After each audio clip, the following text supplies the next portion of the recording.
কি ভাবছেন বয়স হয়ে গেছে আর কতদিন বাঁচবেন? আমার তো যাওয়ার সময় হয়ে গেল, আর কতদিন বাঁচবো? ভুল ভাবছেন ভাই। আমরা কে কতদিন বাঁচবো আমরা কেউই জানি না, কিন্তু সেটা নিয়ে কেন টেনশন করব? আমরা তো কেউই অমর নই। বরং ভাবুন যে কদিন বাঁচবো যেন হেসে খেলে এই জীবনটা এনজয় করতে পারি। তাই নিজেকে সবসময় স্ট্রং রাখুন। আপনি আপনার পরিবারের কর্তা, আপনার কথাই হবে শেষ কথা। আপনি যত বেশি নিজেকে গুরুত্ব দেবেন, আপনার পরিবারের লোকজন তত বেশি আপনাকে গুরুত্ব দেবে। আপনারও একটা পছন্দ আছে, আপনারও একটা ভালো লাগা না লাগা আছে, তার উপর গুরুত্ব দিন। সবাই আপনাকে সম্মান করবে, সবাই আপনাকে শ্রদ্ধা করতে বাধ্য হবে।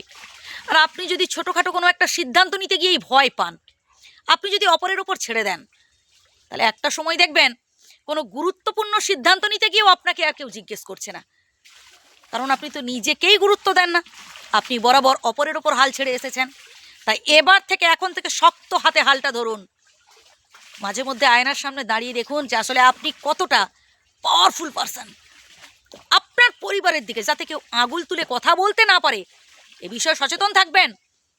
পরিবারের প্রত্যেকে যাতে আনন্দে থাকে, সুখে থাকে, এ দায়িত্ব কিন্তু আপনার উপর আছে ভাই। কারণ আপনি আপনার পরিবারের কর্তা, আপনার কথাই হবে শেষ কথা। পরিবারের কর্তা যদি নড়বড়ে হয় না, পরিবারের কর্তা যদি স্ট্রং না থাকে, তাহলে সেই পরিবারে দেখবেন ফাটল ধরে। আপনার অর্জিত যা কিছু টাকা পয়সা, বাড়ি গাড়ি, যা কিছু আপনি কষ্ট করে উপার্জন করেছেন, নিজের নামে রাখুন। হ্যাঁ, অন্য কাউকে আপনি নমিনি রাখতেই পারেন, কিন্তু যাতে আপনিই ভোগ করতে পারেন এই চেষ্টা করবেন। মানুষকে বেশি বিশ্বাস করতে যাবেন না ভাই, ওই যতটুকুন বিশ্বাস না করলেই নয় ততটুকুন। কারণ যেই মানুষটাকে আপনি সব থেকে বেশি বিশ্বাস করবেন, দুদিন বাদে দেখবেন সেই মানুষটাই আপনার সাথে বিশ্বাসঘাতকতা হচ্ছে। কারণ মানুষ যেই পাত্রে খায় সেই পাত্রেই বমি করে। একটা কুকুরকে 10 দিন খাইয়ে দেখবেন সারা জীবনটা সে আপনার কাছে অনুগত হয়ে আছে, সারা জীবন সে আপনার পায়ের তলায় পড়ে আছে ঋণ শোধ করার জন্য। কিন্তু একটা মানুষকে না ভাই, 10 দিন কি 10 বছর, বছরের পর বছর খাইয়েও দেখবেন তার মন আপনি পাবেন না। ওই যতদিন দিতে পারবেন ততদিন সে আপনার প্রশংসা করবে। যে আপনি হাতটা গুটিয়ে নেবেন, আপনার বদনাম করবে, আপনি হয়ে যাবেন তার কাছে সব থেকে খারাপ মানুষ।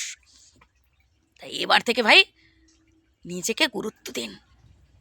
আপনি আপনার কাছে রাজা, আপনি আপনার কাছে সেরা।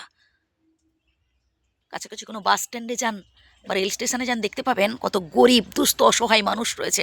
ভাই তাদের থেকে তো আপনি ভালোতে আছেন, তাহলে কেন টেনশন করছেন, কেন তুলনা করছেন? আপনার থেকে যার অর্থনৈতিক অবস্থা ভালো, তার সাথে নিজের কে 10 তলা বাড়ি করে ফেলেছে, কার ছেলে ভালো চাকরি পেয়ে গেছে, কার মেয়েকে ভালো ঘরে বিয়ে দিয়ে দিয়েছে। ভাই এসব নিয়ে কেন টেনশন করছেন?